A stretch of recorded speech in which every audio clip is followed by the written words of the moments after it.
So let's get this started, shall we? Liquid surgeon. I'm also not gonna try to. I used to try to guess what these SCPs could mean, but after reading 1,299 ACPs, it gets a bit difficult. It gets a bit difficult to try to have a good guess of what it could be. And also, sometimes, my brain is just dead. So, trying to, guess what a liquid surgeon could mean. I mean, okay, to be honest, I imagine liquid surgeon to be something that it's a liquid. It's not a human being, but it's a liquid that goes into your body and operates inside you. There I go, saying, I'm not going to try to guess what it is. And I immediately, the first thing I do is try to guess what it is. Alright, we got a safe one here, with a bit of an average rating. Object is to be contained within a 5x5x5 5 meter cubed containment chamber. Access is denied to a personal level 3 clearance. SCP-1300 is only to be used for research purposes. Now, I do have a small bit of a problem. I have a black block right.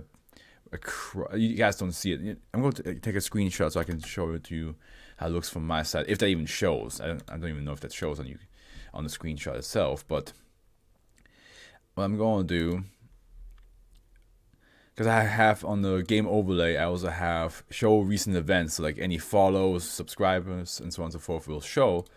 But since I'm on one computer, I can just quickly switch over to my Streamlabs OBS and check what happened. So right now I just need chat, and that's all I need for now. Okay, if consenting terminal cancer patients are used as subjects, they are to be administered Class A amnestics upon the successful completion of the experiment, or if they choose not to participate in at any point, victims of an unsuccessful operation are to be incinerated. Well, you better hope you're successful then. So, it does say consenting terminal cancer patients. So, they're basically saying, at the end, it is people that their life is already going to be pretty much over.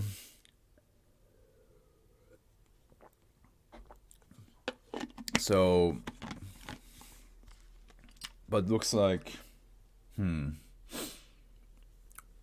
Has it happened that one of them was not consensual? I assume before the SCP got caught, there were a couple non-consensual cancer patients that got operated by this thing. If the next of kin requests the deceased body a cover story to be fabricated justifying the incineration of the corpse, the ashes may then be released to the next of kin. No change in procedure should be required if D-class personnel are used. Okay, yeah. I always find that a bit dark when the SCP Foundation has to come up with a reason of why they have to do certain things, but when it comes to public stuff, it makes a lot of sense. Toxic gases, earthquake warnings, so we have to build this place new, and so on and so forth. That makes sense, but I think it's always fucked up when they have to give a reason to family members, especially here. Hey, Doc, why did you burn my family member without consenting us first? Well, you see, I can't even think of a good reason that they would have. They probably have good excuses, but I could not think of one to sell it. I could not think of one to sell it to the people, to the next of kin. What should I tell them? Oh, they told me to. That's. It's very brutal job being part of the SCP Foundation, right? So, SCP-1300 is an old dentist chair.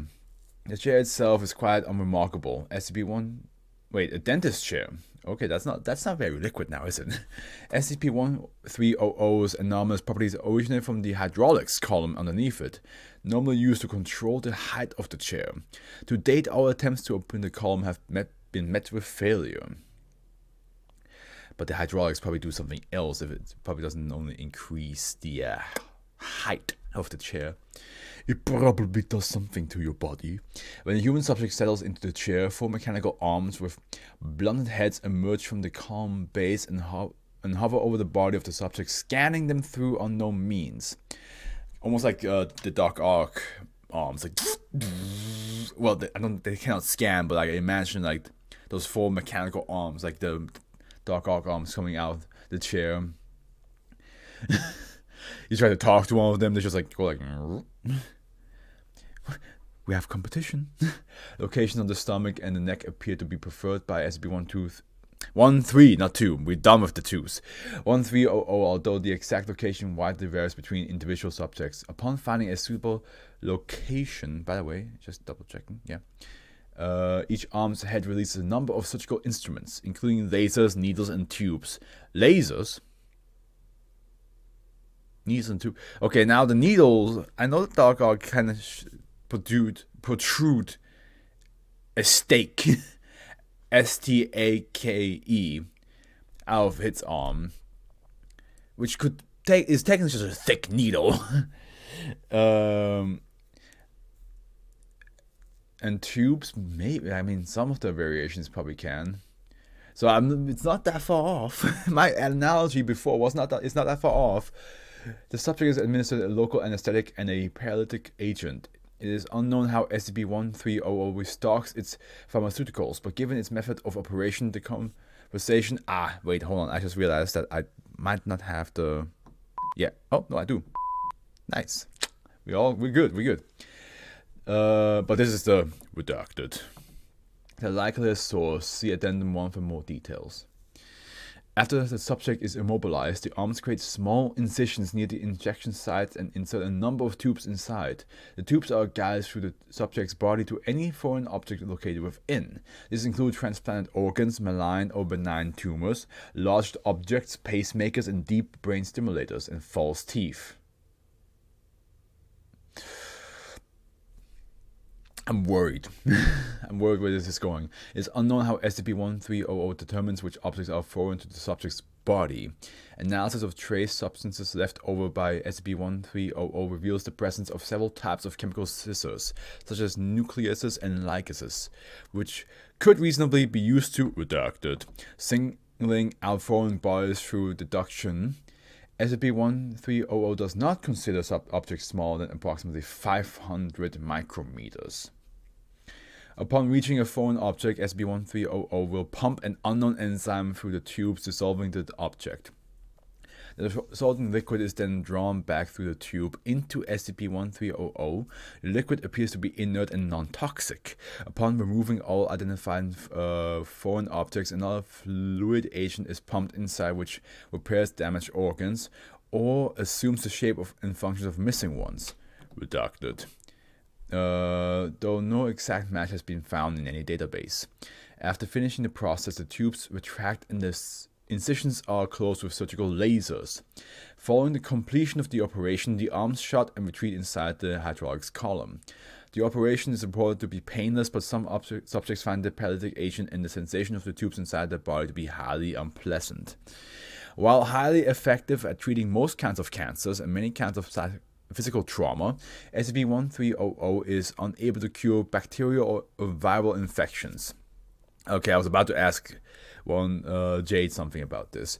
Due to its lack of objects resulting below 500 micrometers, some cancerous cells may remain in the subject, leaving a chance of later reemergence. In addition, the tissue repair and replacement techniques is imperfect, sometimes resulting in malformed but partially functional organs, and rarely in malformed and dysfunctional ones. SCP-1300 will not repair organs which it has already repaired or replaced itself. Following data expunged, all testing which brain damage subject is prohibited. Jade, I will ask you right now. If this thing could heal viruses and bacterial diseases as well, so if it could heal you to where you will be completely healthy again, but as it says here, you would feel the tubes being inside you and seeing these arms come out and you can basically see it operating on you, would you do it? Would you be willing to go for this discomfort and almost like very unnerving experience to guarantee that you will be fully healthy again? Hell no. Okay.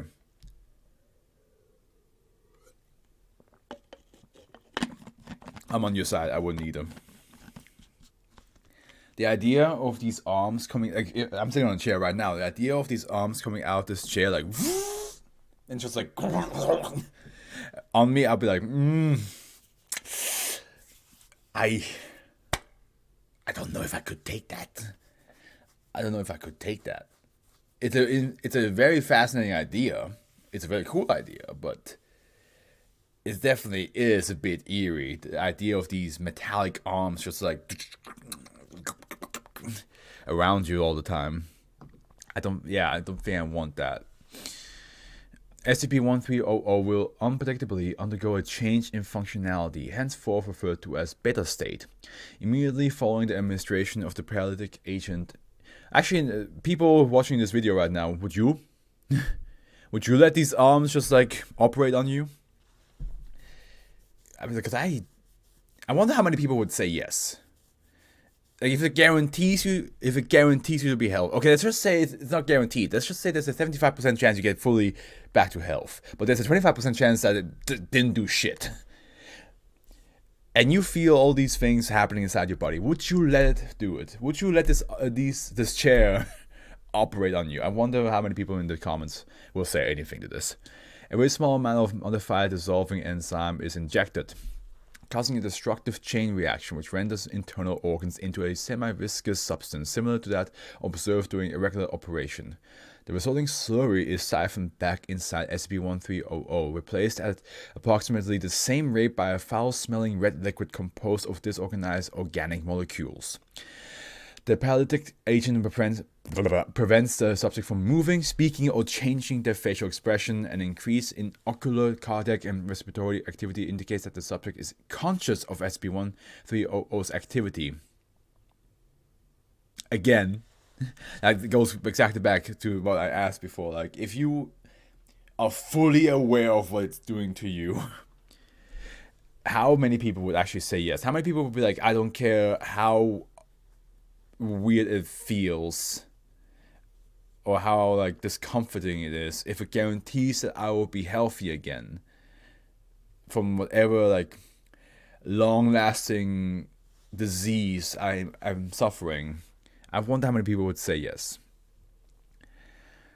As the chain reaction occurs too rapidly to be stopped by any available means, invariably ending in death, and beta state appears to be intentional and possibly essential to the device's continued operation, it is recommended that the subject be administered a dose of barbiturates to induce a coma until expiration. Depending on the subject's size, beta state may last up to 5 minutes. In cases, subject's body bursts upon being overfilled with the beta state biomatter. It is difficult to predict when SCP-1300 will enter beta state. Some correlation between the difficulty of the preceding operations with the time until beta state activation has been observed. In one case, following 6 widespread T4 tumor operations requiring multiple organs to be repaired or replaced, SCP-1300 was presented with a dismembered subject or life support. SCP-1300 attempted to replace the missing limbs as expected. 15 minutes into the operations, however, SCP-1300 ceased functioning. After 5 minutes, it entered beta state and consumed the subject's organ. Ooh. Ew, okay. It consumed the organs. Consume planets! That is definitely a lot more concerning.